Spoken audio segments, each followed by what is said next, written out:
Эту выставку, весеннюю выставку, мы посвятили именно женщинам.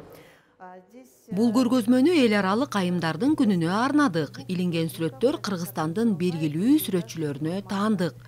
Көргөзмө аркылуу мырзалардын жан дүйнөсүн жана фантазиясынын тереңдигин көрсөткүбүз келди.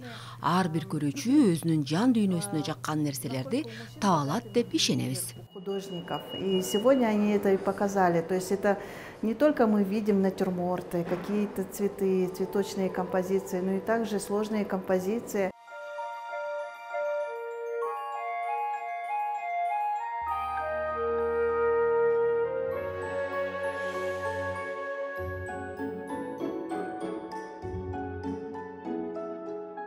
Бұл көргөзмөнүн максаты мына биздин айымдардын майрамына бир белек катары ачканбыз. Бул жерде мен өзүмкү болсо 27 сүрөт илинди. Бул жерде мен баягы биздин илгерки чоң аталарыбыздын элестерин көрсөтөйүн деп. Ушу биздин чоң аталарыбыз бул Моют аке. Биздин Моют атабыздын ошол образы бар да бул жердечи.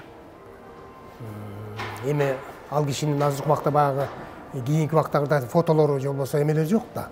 Баягы элес менен тартылган да. Моют акенин кармап турган кушу, артындагы тайганы, ошол боз үйлөр, анан ошо кыргыздардын баягы малга жакын экени, мал жандуу экени менен ушундай композиция жаралган да. Элибиздин, кыргыздын канчалык руханий байлык экенин көрсөткөнгө аракет кылдым да. Анткени мына бул көп мамлекеттерде, көп жерлерде жүрдүк, көрдүк.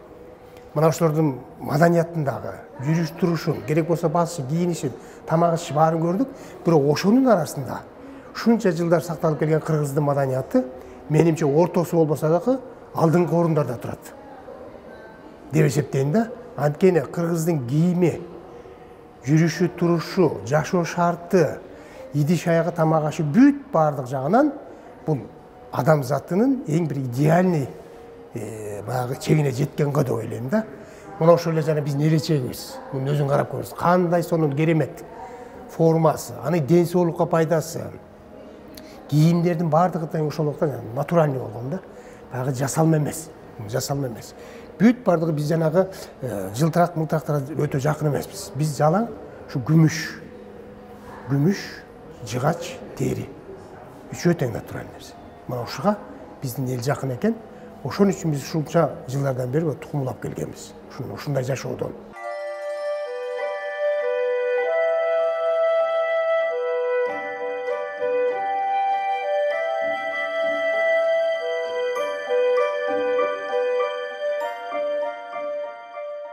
Это царь рыба деп коет, это жана по знаку зодиака. Менин байычым, аялым, ана балык. Мына сүрөт тартканда биз краска менен тартабыз, жашыл, кызыл, көк. Эми адам деле ушундай. По настроению ал бүгүн жапжашыл болсо эртең көк. Ошон үчүн цветной кылгам да, мына байычы сен көрдүң кандай татынакайсың цветной деп. Могул сүрөттү тартканда мен мындай кичине кыйналып тарткам да, бул дуэт дейт. Эми мындай жашоодо жакшылык бар, жамандык бар. Билбейм, периштеби, кийимби, бул кийим, но что-то такое конфликтная ситуация у них. Но они поют, как бы бир ырды ырдап атышат да.